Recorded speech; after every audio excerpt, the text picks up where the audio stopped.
আজকে আমরা আলোচনা করব ডিভোর্স নিয়ে। ডিভোর্স কত রকমের হয়? ২ রকমের হতে পারে।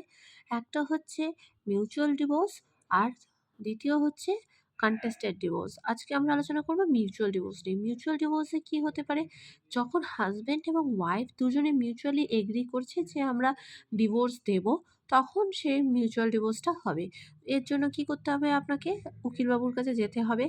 গিয়ে আপনাদের ব্যাপারটা জানাতে হবে এবং সেখানে উকিলবাবু একটা অ্যাপ্লিকেশন ফাইল করবে বা পিটিশনও বলতে পারি। সেখানে উভয়ের বক্তব্য, ছেলে এবং মেয়ে, ব্রাইড এবং গ্রুম দুজনের যে বক্তব্য, দুজনে কী, কী শর্তে বা কী, কী কন্ডিশনে মিউচুয়ালি এগ্রি করেছে ডিভোর্স দেওয়ার জন্য, সেটা সেখানে লেখা থাকবে।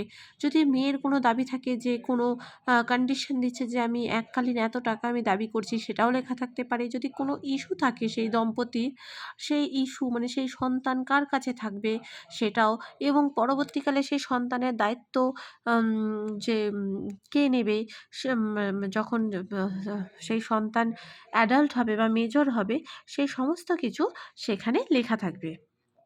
সেই অ্যাপ্লিকেশনে লেখা থাকবে। তারপরে একটা এফিডেভিট দেবে, যেখানে এফিডেভিটেই বক্তব্য থাকবে। ছেলে এবং মেয়ে দুজনে একটা এফিডেভিট দেবে এবং তারপরে সেই অ্যাপ্লিকেশনটা সাবমিট হবে। ঠিক আছে? এবং এইটা আপনি কোথায় করতে পারবেন? ছেলে এবং মেয়ে ধরুন ছেলে যে জায়গায় থাকে সেই জায়গায় করতে পারে। মানে সেই জুরিসডিকশনে সেইখানের যে কোর্ট, যে জেলা, সেই জেলা আদালতে। এবং যদি মেয়ে যেখানে থাকে সেখানেও হতে পারে, বা ছেলে যেখানে থাকে সেখানেও হতে পারে। ঠিক আছে? আর হচ্ছে উভয় পক্ষের একজন লয়ার থাকবে সেই অ্যাপ্লিকেশনে। ছেলের পক্ষের লয়ার ছেলের ফরে সাইন করবে এবং মেয়ের পক্ষের লয়ার মেয়ের পক্ষে সাইন করবে। ঠিক আছে? এবং উইটনেস থাকবে।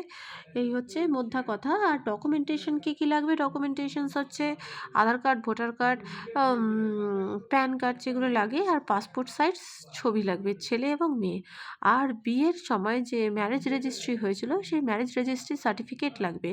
এবং সেই সার্টিফিকেট যদি ধরুন আপনার হিন্দু ম্যারেজ বিয়ে দুটো অ্যাক্টে হয়, একটা হিন্দু ম্যারেজ অ্যাক্ট, একটা স্পেশাল ম্যারেজ অ্যাক্ট।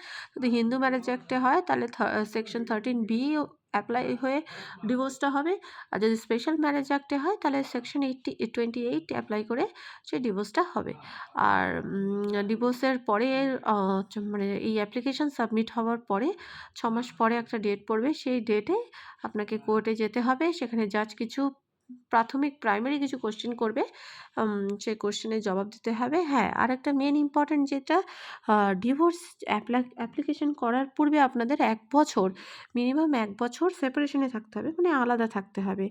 ঠিক আছে? আর এই কোয়েশ্চেনটা কিন্তু জাজ জিজ্ঞেস করবে যে কতদিন আলাদা রয়েছেন, এবং সেটা সেই অ্যাপ্লিকেশনে উল্লেখও থাকবে যে কোন ডেট, পার্টিকুলার ডেটটা মেনশন করা থাকবে যে কোন ডেট থেকে আপনারা আলাদা রয়েছেন, সেটা যেন মিনিমাম 1 বছর হয়, 1 বছরের কম না হয়। তো কিছু প্রাইমারি কোয়েশ্চেন করবে। কোয়েশ্চেন করার পরে যে থাকতে ইচ্ছুক কি ইচ্ছুক না, এই ধরনের কোয়েশ্চেন। তারপরে জাজ যদি সেটাতে স্যাটিসফাই হয় যে হ্যাঁ ডিভোর্স দেওয়া যায়, তারপরে একটা তারপরে ডিভোর্সের ডিক্রি আপনাদের বাড়িতে পৌঁছে যাবে। এটাই একটা সিম্পল প্রসিডিওর। ব্যাস।